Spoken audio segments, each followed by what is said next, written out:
नहमदुहु व नुसल्ली अला रसूलिहिल करीम अम्मा बाद अऊज़ु बिल्लाहि मिनश शैतानिर रजीम बिस्मिल्लाहिर रहमानिर रहीम रब्बि इश्रह ली सदरी व यस्सिर ली अमरी वहलुल उक़दतम मिन लिसानी यफ़क़हू क़ौली अल्लाहुम्मा अन्फ़अना बिमा अल्लमतना व अल्लिमना मा यनफ़अुना व ज़िदना इल्मा। अस्सलामु अलैकुम व रहमतुल्लाहि व बरकातुहू। व अलैकुम अस्सलाम व रहमतुल्लाहि व बरकातुहू। क़ुल इन्ना सलाती व नुसुकी व महयाय व ममाती लिल्लाहि रब्बिल आलमीन ला शरीका लहू व बिज़ालिका उमिरतु व अना अव्वलुल मुस्लिमीन। कह दीजिए, मेरी नमाज, मेरी कुर्बानियाँ, मेरा जीना, मेरा मरना सब अल्लाह ही के लिए है, जो सब जहानों का रब है, उसका कोई शरीक नहीं। मुझे यही हुक्म दिया गया है और मैं सबसे पहला फर्मा बरदार हूँ। इंसान अल्लाह का फर्मा बरदार कब हो जाता है, मुस्लिम कब हो जाता है? जब उसको वो अपना महबूब मानने लगता है, क्योंकि हमारा महबूब ही हमारा माबूद होता है। किसी की बात मान लेना, उसके मुताबिक खुद को ढाल लेना कब आसान हो जाता है? जब हम उससे मोहब्बत करने लगते हैं, जब हम उसकी अच्छाइयों और सिफ़ात और ख़ूबियों को जानने लगते हैं, जब हमें उसका तारुफ होने लगता है, तो रब्बे कायनात का तारुफ हो जाना, उसका फर्मा बरदार हो जाना, उसकी मोहब्बत में आके इबादत करने लगना, मुस्लिम हो जाना और उसका ताबेदार बनना शुरू हो जाना, ये एक मुसलसल अमल है। और नमाज, कुर्बानी, ज़िंदगी और मौत, चार चीज़ों का ज़िक्र अपने अंदर पूरी ज़िंदगी को समोए हुए है। नमाज, एक मुस्लिम की नमाज कैसे बन जाती है? एक ताबेदार इंसान की नमाज कैसी होती है? एक फर्माबरदार इंसान नमाज को अपने लिए क्या समझता है? एक ताबेदार और फर्माबरदार मोहब्बत करने वाला इंसान अपने महबूब के लिए कुर्बानी देते हुए कैसा महसूस करता है? उसकी नमाज और उसकी कुर्बानी उसकी आंखों की ठंडक और लज्जत कब बनने लगती है? जब वो ये जान लेता है कि अल्लाह जो मेरा खालिक है वही रब्बुल आलमीन है, वही मेरी ज़िंदगी और मौत का खालिक भी है और मालिक भी है, और इस ज़िंदगी और मौत के दरमियान मेरे असबाब का राज़िक भी है। लहुल खल्क़ु वल अम्र, और सारा हुक्म भी उसी का चलता है। और फिर ये कि उस जैसा कोई नहीं, उस जैसा कोई नहीं, ला शरीका ला।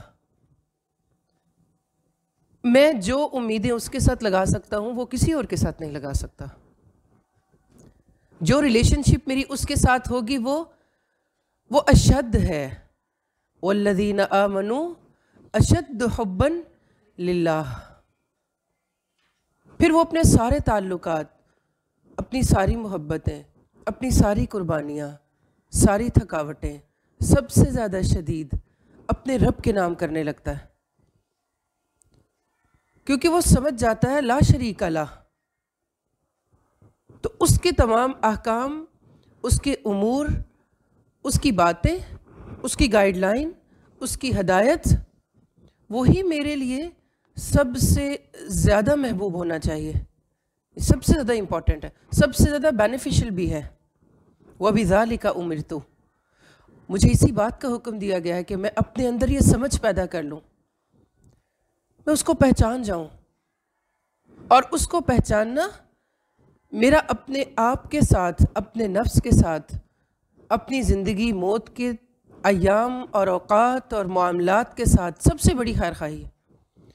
व अना अव्वलुल मुस्लिमीन, क्योंकि यही चीज़ मुझे सबसे ज़्यादा उसका फर्माबरदार बना के फ़ायदा मंद हो सकती है मेरे लिए। और फिर ज़िंदगी और मौत और उसके दरमियान होने वाले तमाम काम और उन कामों और उमूर पे जो उसकी मेरे लिए हिदायत है, जो उसकी मेरे लिए गाइडलाइन है, वही मेरे लिए सबसे ज़्यादा एक शफीक, एक मोतदिल, एक ज़रूरी और सबसे ज़्यादा प्रॉफिटेबल, फ़ायदा मंद एडवाइस है। यानी उसके मुकाबले में किसी भी और की एडवाइस या किसी भी और की गाइडलाइन मेरे लिए वो फ़ायदा नहीं दे सकती। तो इसीलिए मुझे क्या होना चाहिए? अव्वलुल मुस्लिमीन। और ऐसा मुस्लिम वो अपने हर अमल, मतलब नमाज, तो नमाज के वक्त पे नमाज की तरफ जाते हुए, जब नमाज के लिए हम कदम उठा रहे हैं उस वक्त भी उसकी हालत या उसकी दिल की कैफियत कैसी होगी कि मैं मुस्लिम हूँ, मैं अपने रब का फर्मा बरदार हूँ, उसने मुझे बुलाया और मैं ताबेदारी में जा रहा हूँ। तो उसका पूरा ध्यान, उसका पूरा फोकस, उसकी पूरी खुशी, उसकी पूरी दिल की इन्वॉल्वमेंट, जैसे किसी एक पसंदीदा महबूब के पास जाते हुए एक एक्साइटमेंट इंसानों के अंदर पाई जाती है, वो अपने रब की तरफ कदम उठाते हुए फिर तभी वो उसकी लज्जत और उसकी आंखों की ठंडक बन जाती है। और इसी तरह उसके दिए हुए हर ऑर्डर, हर गाइडलाइन, हर हदायत पर इंसान का रद्द अमल और खुशनुदी और उसकी दिल की फीलिंग्स और अंदर के एहसासात, यानी फिर बोझ बनने का तो सवाल ही पैदा नहीं होता जब वो अपने रब को, अपने खालिक को इस तरह से पहचान कर किसी भी काम में उसकी ताबेदारी कर रहा होता है, क्योंकि उसका इस बात पे शरह सदर है कि मेरे रब ने जो मेरे लिए मुतय्यन किया है वो सबसे बेहतरीन है, मेरी जिस्मानी सेहत के लिए, मेरी मुआशी ज़रूरत के लिए, मेरी सोशल नीड, मेरे मामलात, लोगों के दरमियान मेरा उठना बैठना, हर तरह से जो उसकी हदायत है मेरे लिए, वो मेरी ज़िंदगी में, मेरी सोसाइटी में, मेरे सर्कल में, मेरे पब्लिक रिलेशनशिप्स में, वो मेरे लिए सबसे ज़्यादा फ़ायदेमंद है, सबसे ज़्यादा ऐसे हैं कि उनको छोड़ के मैं नुकसान की तरफ जा सकता हूँ। और उन सारी हदायत के दरमियान, इंसानों के दरमियान रहते हुए जो तौर तरीके इख्तियार करने का अल्लाह ताला हमें हुक्म देते हैं और जो उनके साथ मामलात करने का अल्लाह ताला हमें बताते हैं, उनमें एक चीज़ अपने मुसलमान भाई की दिलजोई करना भी है, उसको अपने शर से महफूज रखना ही नहीं सिर्फ, बल्कि अपनी खैर से नवाजना भी है, उसको एक अच्छी फील देना भी है, अब उसकी खुशी और गम में उसको कंफर्टेबल करना भी है। जैसा कि हमने बात की थी अयादत की, ये हमारे दीन की एक खूबसूरत एक मिसाल है, एक हमारे दीन की इंसानियत के दरमियान जो पब्लिक रिलेशनशिप्स में जो मैनर्स बताए जाते हैं या जो गाइडलाइन दी जाती है, उसकी एक खूबसूरत मिसाल है कि जब कोई एक कलमा गो, जब कोई एक मुसलमान या कोई एक इवन इंसान किसी तकलीफ़ या दुख में हो, तो फिर उसको क्या किया जाए? हमदर्दी का एहसास दिलाया जाए। और ये हमदर्दी इंसान की अपने लिए भी होनी चाहिए, और इंसान की अपने लिए हमदर्दी की बेहतरीन सूरत ये है कि वो अपनी जान, अपनी क़ुव्वतों, अपनी सेहत, अपने अमवाल, इन सब के इस्तेमाल में अल्लाह रब्बुल इज़्ज़त के अहकामात की पासदारी करे, क्योंकि वो खालिक है हमारे इन सब चीज़ों का, तो वो ज़्यादा बेहतर जानता है कि हमारी इन चीज़ों की हिफाजत और फ़ायदा सबसे ज़्यादा किस तरह से हमें मिल सकता है, किस तरह से ये हिफाजत में रह सकती हैं। और उसी का एक जो पार्ट है वो इंसान का अपने माल के मामले में मोतदिल रवैया इख्तियार करना है, और अपने माल के मामले में ऐसा तरीक़ाकार इख्तियार करना है जो अल्लाह को भी राज़ी करने वाला हो और उसके अपने लिए भी फ़ायदेमंद हो। और उसकी एक शिक है वरासत का कानून, जिसके बारे में अल्लाह ताला कुरान पाक में फरमाते हैं, मिन बादि वसीयतिन यूसा बिहा औ दैन गैर मुदार वसीयतम मिनल्लाह वल्लाहु अलीमुन हलीम तिल्का हुदूदुल्लाह वमन युतिइल्लाह व रसूलहु युदखिलहु जन्नातिन तजरी मिन तहतिहल अनहार खालिदीन फीहा वज़ालिकल फौज़ुल अज़ीम वमन यअसिल्लाह व रसूलहु व यतअद्द हुदूदहु युदखिलहु नारन खालिदन फीहा वलहुम अज़ाबुन मुहीन। अल्लाह ताला फरमाते हैं जबकि वसीयत पूरी कर दी जाए और कर्ज़ जो मैयत ने छोड़ा हो अदा कर दिया जाए, वो ज़रा रसां भी ना हो, ये अल्लाह का हुक्म है। अल्लाह जानने वाला और नरम खो है। ये अल्लाह की मुकर्रर की हुई हुदूद है। जो अल्लाह और उसके रसूल की अताअत करेगा उसको अल्लाह ऐसे बागों में दाखिल करेगा जिनके नीचे नहरें बहती होंगी। इन बागों में वो हमेशा रहेगा और ये बड़ी कामयाबी है। और जो अल्लाह और उसके रसूल की नाफरमानी करेगा और अल्लाह की मुकर्रर करदा हुदूद से तजावुज़ करेगा, उसे अल्लाह आग में डालेगा जिसमें वो हमेशा रहेगा और उसके लिए रुस्वा कुन अज़ाब है। तो इंसान का अल्लाह की हदायत के मुताबिक ज़िंदगी और मौत को गुजारने का जो अहद है अपने साथ, उसमें इंसान का जो पहला हक़ है वो ये कि वो इस बात को पहचान ले कि अल्लाह ताला की हदायत के मुताबिक ही इन चीज़ों को बरतना मेरे लिए फ़ायदेमंद है। और उसका आखिरी हक़ क्या है कि वो आखिरत की कामयाबी ही को दरअसल अपना क्या समझे, असल मकसद समझे कि वो उसका ताबनाक और रोशन मुस्तकबिल है। और उसी के लिए एक मोमिन दुनिया में कोशिश और जिद्दोजहद करता रहे। ये कोशिश फ़राइज़ और हुकूक की सही अदायगी का नाम भी है और जो अंजाम कार में उसको फ़ायदा दे जाती है। और इन्हीं में इसका आखिरी हक़ वसीयत का भी है कि वो क्या करे कि अपने माल का 1/3 हिस्सा मरने के बाद किसी एक को या फिर ज़्यादा को बांट कर दे जाना या इवन तहरीर करके रख जाना, ये वसीयत है। गोया मैयत के कुल माल के 3 हिस्से होंगे तो 2 हिस्से माल विरासत में शुमार होंगे, जबकि तीसरा हिस्सा क्या है वो बतौर वसीयत के इस्तेमाल होगा। और ये आखिर में अपने माल को अल्लाह की रज़ा के मुताबिक या अपनी जो भी बिलोंगिंग्स हैं उनको अल्लाह की रज़ा के मुताबिक जाने से पहले दुनिया में छोड़ जाने का एक बेहतरीन जो है वो तरीका है। याद रखने वाली गिरा क्या है? रसूलुल्लाह सल्लल्लाहु अलैहि वसल्लम ने फरमाया जो मुसलमान वसीयत करना चाहता है वो 2 रातें भी ना गुजारे इल्ला ये कि उसके पास वसीयत लिखी हुई हो। 2 रातें भी उस पर नहीं गुजरनी चाहिए।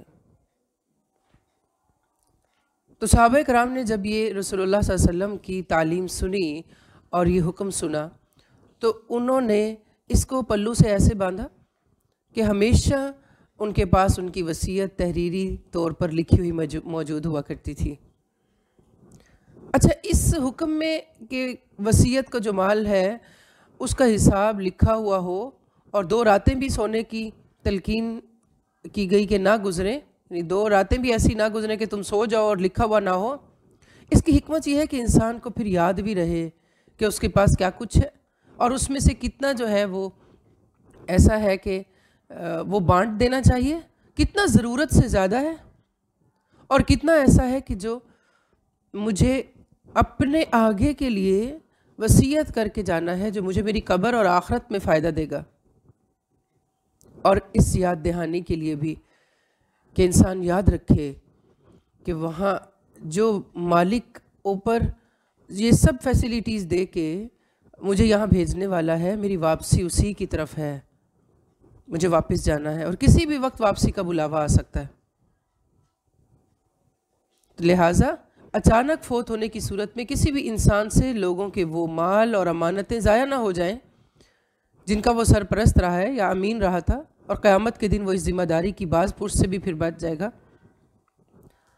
फिर इसके अलावा वसीयत लिख के रखना ऐसा भी है ना कि जैसे सीधे साधे लोग कोई बात याद रखने के लिए कपड़े में गिरा लगा लिया करते थे, खोलते थे तो उनको याद आ जाती थी कि मैंने इस बात पे गिरा लगाई थी। तो वसीयत भी गोया एक गिरा है जो हर दम इंसान को याद दिलाती रहती है कि मुलाकात की तैयारी करनी है, वापसी का दिन भी आना है, ये मुलाकात का दिन याद रखेगा। फिर इंसान जितना अपनी मुलाकात को याद रखता है ना, उतना उसको सफ़र आसान लगता है। नहीं, मंजिल जिसको जितनी याद रहती है उसके लिए सफ़र की मुश्किलें उतनी आसान हो जाती है ना। इंसान हमेशा ये सोचता है चलो छोड़ो, चले तो जाना है, कौन सा यहीं रहना है, कर लेते हैं, एडजस्ट कर लेते हैं, कॉम्प्रोमाइज़ कर लेते हैं, सेटिंग कर लेते हैं, क्योंकि क्या होता है मुझे यहाँ रहना थोड़ी है, यहाँ से जाना ही है। और इसके साथ साथ फिर मुलाकात का दिन जब याद रहता है तो इंसान उसकी तैयारी के लिए भी हर वक्त मुस्तैद रहता है। उसको याद रह जाता है कि मुझे वहाँ जाना है और मैं जो कुछ भी यहाँ पे कर रहा हूँ मुझे साथ लेकर जाना है। यानी हमें अपने आमाल और अपने अक़वाल और अपने अफ़ाल को ऑन करना आता है। यानी ऑन करना क्या है? ऑनरशिप लेना ना। मैं जो बोल रही हूँ ये ऐसे ही नहीं है, आई मीन इट। जो मैं कर रही हूँ मैं इसको ऑन करती हूँ, मुझे पता है मैंने जाके इस अमल से वापस मिलना है, मेरे से हिसाब होगा। फिर ये भी है कि बर वक्त और होश व हवास की सूरत में और सेहतमंदी की हालत में किया हुआ कोई भी फ़ैसला या काम आइंदा बहुत से मतवक्के फितनों और फसाद से इंसान को बचा लेता है ना। खा उसका ताल्लुक़ सदका व खैरात से हो या वसीयत लिखने से हो। सैयदना अबू हुरैरा रज़ी अल्लाह अन्हु कहते हैं एक शख्स रसूल सल्लल्लाहु अलैहि वसल्लम के पास आया, कहने लगा अल्लाह के रसूल कौन सा सदका अफजल है? आप सल्लल्लाहु अलैहि वसल्लम ने फरमाया तुम्हारा वो सदका अफजल है जो तुम उस दुरुस्त सेहत की हालत में दो जबकि तुम माल पर हिर्स भी रखते हो, ये डर भी है कि माल कम होने से कहीं मोहताजी या फ़क्र का शिकार ना हो जाए, और इतनी देर मत लगा दो कि दम हलक तक आ जाए तो फिर कहने लगो कि फ़लाँ को इतना फ़लाँ को इतना, हालांकि अब तो फ़लाँ का होने ही वाला है। यानी तुमने कौन सा साथ लेके जाना है? खाली हाथ यहाँ से चले जाना है। ये बिल्कुल ऐसे जैसे सेहत की हालत में तो कभी ध्यान नहीं दिया था, लेकिन फिर किसी ऐसी बीमारी ने आप पकड़ा कि डॉक्टर्स ने कहा कि बस आपके पास 2 महीने और बस अपने दिन आपके जो हैं वो पूरे हो गए और आपके पास अब थोड़ा सा टाइम बचा है। तो उस वक्त इंसान वसीयतें करने लगे तो उस वक्त दिया हुआ सदका उतना मकबूल या उतना फ़ायदा मंद नहीं होगा। गोया इससे हमें ये भी समझ आती है कि जितना जितना इंसान मौत के करीब होता जाता है उतना उतना सदक़े की हैसियत कम होती जाती है, क्योंकि इंसान वापसी पे जाने वाला है। अब वो अगर ख़ुद से अपनी सेहत और जवानी में करके नहीं भी जा रहा तो उसको पता होना चाहिए कि उसने खाली हाथ चले जाना है, उससे चले जाना है। तो बेहतरीन सदका क्या है? जब तुम जवान हो, सेहतमंद हो, तुम्हें खुद अपने लिए भी लालच हो कि मेरे पास ये भी रहे ये भी रहे, और साथ साथ क्या हो कि तुम्हें फ़क्र का डर भी हो कि मैं अभी तो इंसान के दिल में आता है ना, लो जी अभी तो मैं ज़िंदा हूँ, अभी तो मैं जवान हूँ, अभी यंग हूँ, मेरी तो उम्र पड़ी, अभी से मैं क्यों बांटने लग जाऊँ, सबको दे के क्यों चला जाऊँ। बहरहाल बुलावा कब आ जाए ये तो पता नहीं है, लेकिन हमारे पास तहरीर लिखी हुई मौजूद होनी चाहिए। मसलन आपके पास 3 शूज़ हैं, 4 शूज़ हैं, आपके पास 3 सूट हैं जो आपके फेवरेट हैं, और आपको ये है कि इन में से आखिर मुझे छोड़ के चले जाना है। कभी वार्डरोब खोलें और सामने खड़े होकर सोचें ये सब मैंने छोड़ के चले जाना है, ये सब यहीं रह जाना है, इनमें से कुछ भी मैं साथ लेके नहीं जाऊंगी। तो अगर 3 सूट हैं तो उसमें से 1 सूट के बारे में आप वसीयत कर जाएं कि ये फ़लाँ मुस्तहिक को, क्योंकि 1/3 माल में वसीयत जायज़ है ना। 2 तो वैसे ही ऊपर वाले बांट देंगे, ये मुझे दे दो वो मुझे दे दो। किस किस ने ये अमल होते देखा है ज़िंदगी में कि कोई बुज़ुर्ग घर का या कोई बड़ा गया हो और उनके माल को तकसीम किया गया हो? कैसा वक्त होता है। सबको ये होता है कि कौन सा माल कहाँ कहाँ बांटना है और मुझे इसमें से अच्छा कोई मिल जाए। कभी निशानी के तौर पर कह के कि मैं निशानी के तौर पे अपने पास रखता हूँ या रखती हूँ, ये मुझे दे दे। मैं क्या कैसे निशानियाँ, कितनी, कब तक, किस तरह की निशानी और कितना एक याद कर लेते हैं। तो जितनी हमारी बिलोंगिंग्स हैं ये सब हम ये यहीं छोड़ के जाने हैं। तो वसीयत के दुरुस्त होने के लिए कुछ चीज़ें याद रखने की ज़रूरत है। नंबर 1, तहरीरी सबूत मौजूद हो या कम से कम 2 मुसलमान गवाह मौजूद हो। तो बेहतरीन तरीका क्या है कि तहरीर लिख के अपने पास रख लें। मेरे पास ये जो ख़ास तौर पर चलो जो ऐसी मोटी चीज़ें हैं जो आपकी बहुत पसंद की चीज़ें हैं जो आप चाहते हैं कि ये मैं अल्लाह ही की राह में दूंगी ताकि मुझे आगे इनका अजर मिले, उनके बारे में पहले से आप तहरीरी तौर पर लिख रखें। फिर 1/3 से ज़ायद ना हो, बकिया तरका जो है वो वारिसों में आयात मिरास के मुताबिक तकसीम होगा। आयात मिरास में जो अल्लाह ताला फरमाते हैं ना कि जैसे मसलन 2 हिस्से हैं बेटे के और 1 हिस्सा है बेटी का, तो कोई ये नहीं कह सकता कि नहीं बेटी मेरी ज़्यादा फरमाबरदार है और इसने तो मेरी बहुत खिदमत की है, बेटे ने तो शादी के बाद कभी मुझे पूछा ही नहीं था, तो इसको मैं 2 देती हूँ और इसको 1 देती हूँ। ये नहीं हो सकता। वसीयत की शर्त क्या है दूसरी, कि वो 1/3 से ज़ायद ना हो। और फिर जो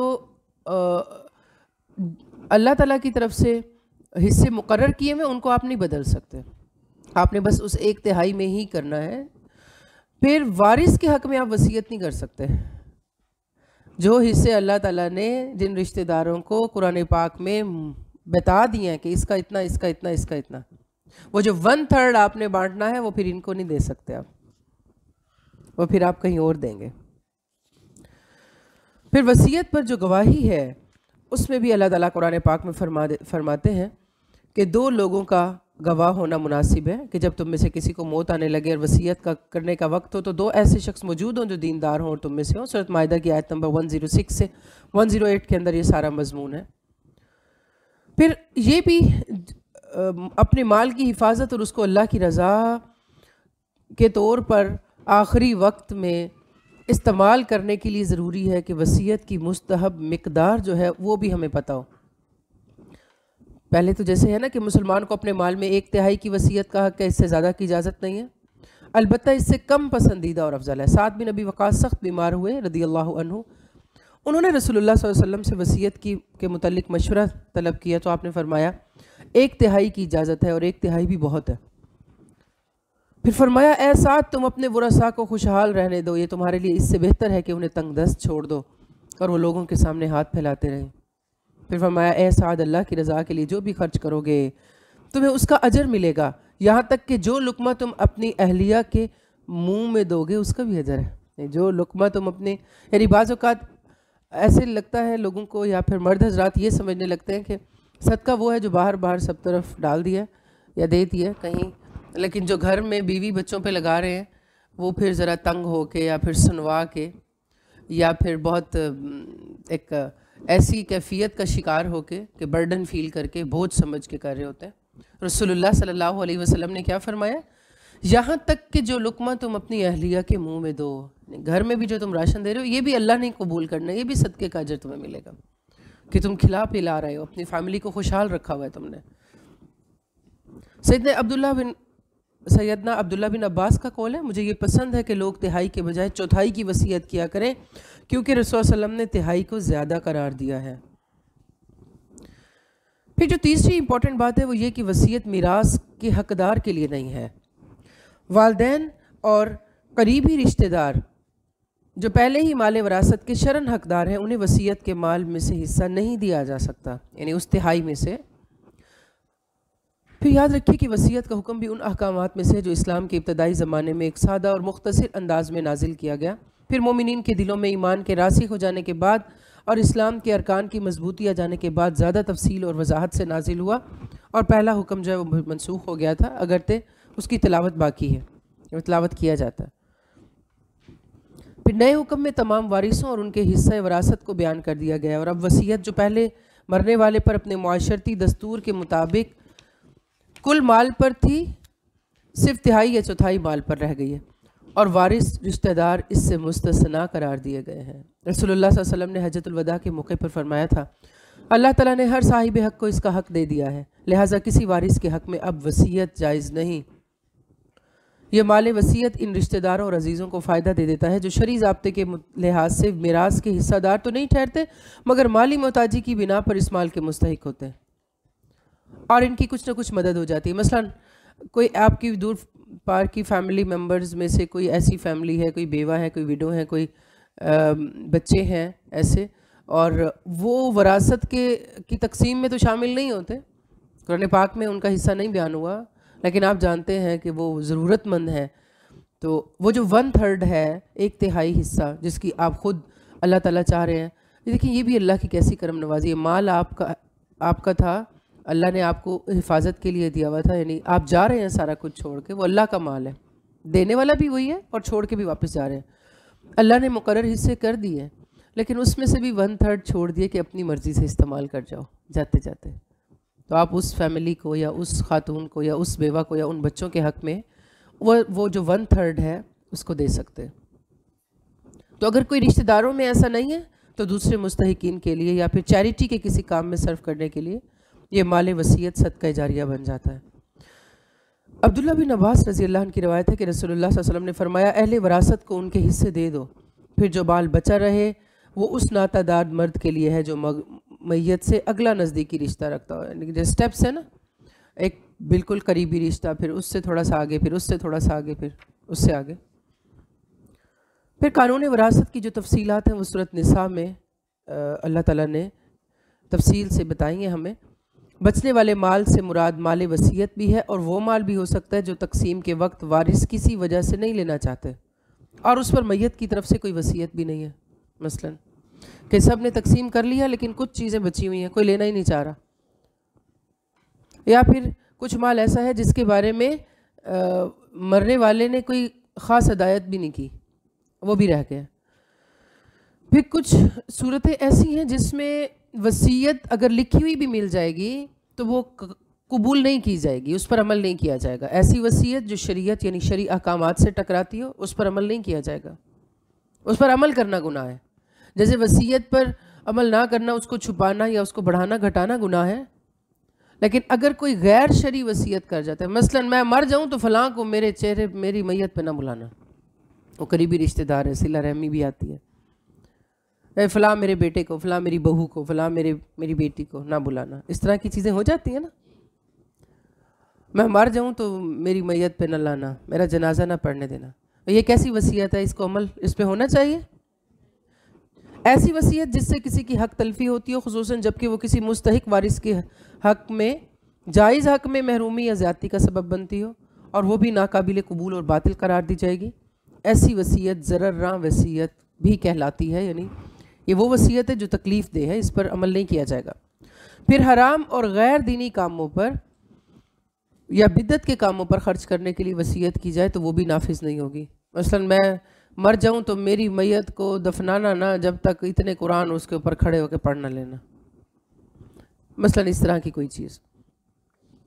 फिर मौत की मदहोशी या सख्ती की हालत में की गई वसीयत या नसीहत, नीज़ याददाश्त से महरूम या कोई जैसे मखबूतुल हवास शख्स वसीयत करे, मुराद क्या है कि ऐसा शख्स के जो थोड़ा सा आपको लगे कि अभी साइकोलॉजिकली ठीक नहीं है, जिस पर वरसा का इत्मीनान ना हो, तो इसे किसी मोतबर आलिम दीन को बताकर उसके बारे में शरई हुक्म मालूम कर लेना चाहिए। ठीक है। फिर वसीयत की कुछ अक़साम हैं।